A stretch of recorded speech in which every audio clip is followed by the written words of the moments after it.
For more than 2 decades, Chicagoans have teamed up with community groups and the city of Chicago to help beautify communities by cleaning up and recycling litter and trash. On Saturday, April 21st, the Chicago Housing Authority, in tandem with the Woodlawn Community Development Corporation, hosted Clean and Green. For this event, volunteers not only got rid of trash, but they swept, raked leaves, and some even planted flowers outside of their senior housing development. Although Clean and Green focuses more on beautification outside, some saw this as an opportunity to improve inner cleanliness as well. At Long Life Senior Housing on West 28th Place, the residents started the morning with Tai Chi and other ethnic dances. Terry Bush, who resides at Maudel Brown Bossfield Apartments, says Clean and Green also highlights the importance of the health of the residents. Well, Clean and Green was the opportunity for us today to get some of our people who are part of our Courage to Quit Smoking group. Okay. And so it's about Clean and Green and healthy living tied in. We do that group once a week, and when we heard about the Clean and Green program, we jumped on board, saying that goes along with our goals to kind of improve our healthy living. At a time where many are focusing on the crime and violence in the Woodlawn area, these volunteers showed up to demonstrate unity and pride in their community.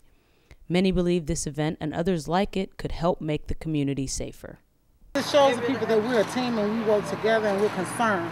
And that's the main thing, that we're concerned about what happens here at our building. Safety, I think it would, in the sense that if people see others out and involved trying to do some positive things, I think it would be encouraging to the community at whole to get the feeling that, hey, we need to work together as opposed to having all these issues of crime and preying on each other.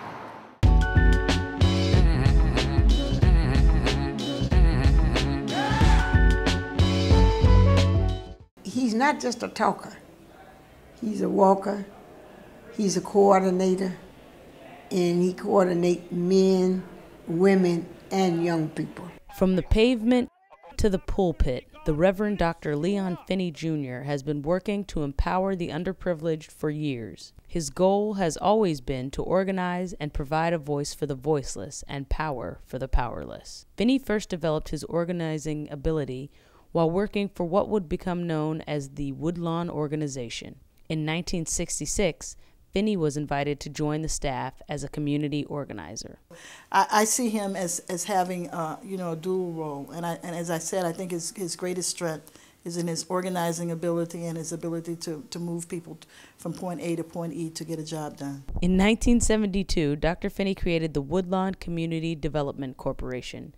WCDC's role has been to serve as the management for TWO's real estate and development activities. Its property management arm oversees 8,500 rental apartments in Chicago and Gary, Indiana. If it was not his activities for so many years, all the development of current time certainly would not have been possible. Always ready to share his knowledge and experiences with others, led Finney to serve the faculties and administrations of our nation's notable institutions of higher learning, including Chicago State University, the University of Chicago, Louisiana State University, Northwestern University, and the Presbyterian Seminary of Korea.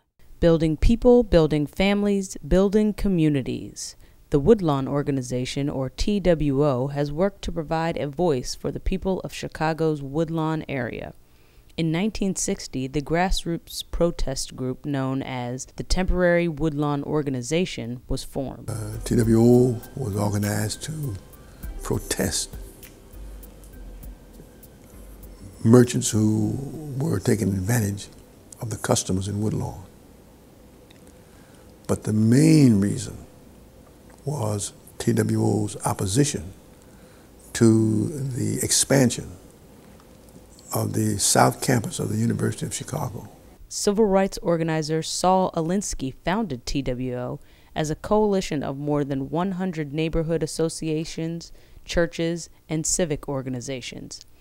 Bishop Arthur Brazier, pastor of the Apostolic Church of God, first led the organization. Brazier and other TWO leaders organized rent strikes, led a public campaign against overcharging at grocery stores, and demonstrated against the inequalities Woodlawn's black children faced in their public schools. The actions of the Woodlawn organization was the first time in white Chicago that you would read a front page story on a black community and a problem with the black community.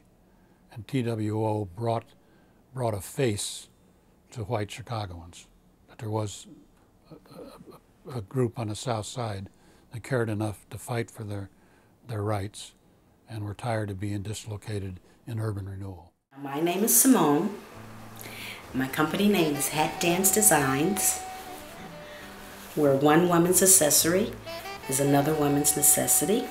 In 2006, unfortunately, my sister was diagnosed with breast cancer, and after a few of her treatments, her chemo treatments, she lost her hair. But then as the climate changed and the temperature became more severe, here in Chicago with our severe weather, there was a need for her to have a little bit more protection. I said, I'm going to start making hats for women who are sort of that in-between stage. I'm not comfortable with a wig. Maybe I'm comfortable with a hat, but sometimes a hat is not quite enough. Please come visit me at my booth, Hat Dance Designs.